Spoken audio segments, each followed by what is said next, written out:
नमस्कार दोस्तों, हमारे चैनल पर आप सभी का पुनः स्वागत है। ये वीडियो जो है प्राचीन इतिहास से संबंधित है, तो वीडियो को लाइक, सब्सक्राइब और शेयर करना नहीं भूलें क्योंकि वीडियो काफ़ी इन्फॉर्मेटिव होने वाला है। तो देखते हैं कि ऐतिहासिक स्रोत क्या क्या है। तो प्राचीन इतिहास के स्रोतों को 3 भागों में बांटा गया है। पहले को बोलते हैं साहित्यिक स्रोत, दूसरे को बोलते हैं पुरातात्विक स्रोत और तीसरा को बोलते हैं विदेशी यात्रियों का विवरण। यानी कि ये 3 स्रोत हैं जो प्राचीन इतिहास के स्रोत माने जाते हैं। अब सबसे पहले देखते हैं साहित्यिक स्रोतों को कितने भागों में बांटा गया है। तो साहित्यिक स्रोतों को भी 2 भागों में बांटा गया है। एक को बोलते हैं धार्मिक साहित्य और दूसरे को बोलते हैं लौकिक साहित्य।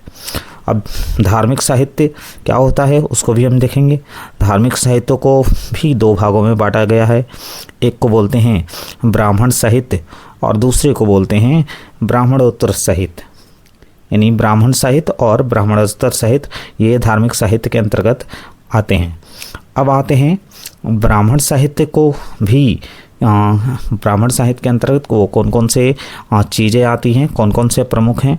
तो ब्राह्मण साहित्य के अंतर्गत आने वालों में वेद आता है, उपनिषद आते हैं, आरण्यक आते हैं, इसके अलावा जो है पुराण आते हैं, इसके अलावा जो है आपको स्मृतियाँ आती हैं, इसके अलावा रामायण है और महाभारत हैं।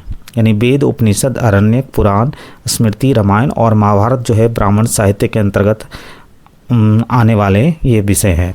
जबकि ब्राह्मणोत्तर साहित्य के अंतर्गत आने वाले में प्रमुख जो है वो 2 हैं। एक को बोलते हैं बौद्ध ग्रंथ और दूसरे को बोलते हैं जैन ग्रंथ।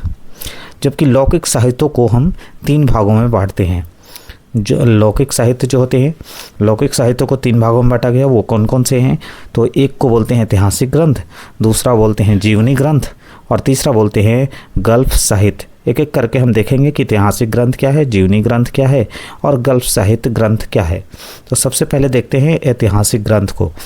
इसमें क्या होता है कि ऐतिहासिक ग्रंथ किसे कहा जाता है? तो ये लिखित रचनाएं होती हैं जिसमें अतीत की घटनाओं, संस्कृतियों और व्यक्ति का वर्णन होता है जो पाठकों को इतिहास को समझने में मदद करता है।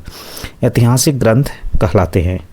यानी इससे आप अतीत की घटनाओं, संस्कृतियों और व्यक्तियों का वर्णन इसमें देख सकते हैं।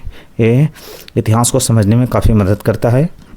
जबकि जीवनी ग्रंथ जो होता है किसी व्यक्ति के जीवन पर लिखा गया एक विस्तृत विवरण होता है जो उस व्यक्ति के जन्म से लेकर मृत्यु के सभी पहलुओं का शामिल करता है। इसमें उसकी शिक्षा, काज, रिश्ते और जीवन के महत्वपूर्ण अनुभव होते हैं। जबकि गल्प साहित्य एक काल्पनिक गद्य रचना है जो वास्तविकता पर आधारित न होकर लेखक की काल्पनिकता से उत्पन्न होती है, जिसमें उपन्यास, कहानी और मनोरंजन करना इसका मुख्य उद्देश्य होता है।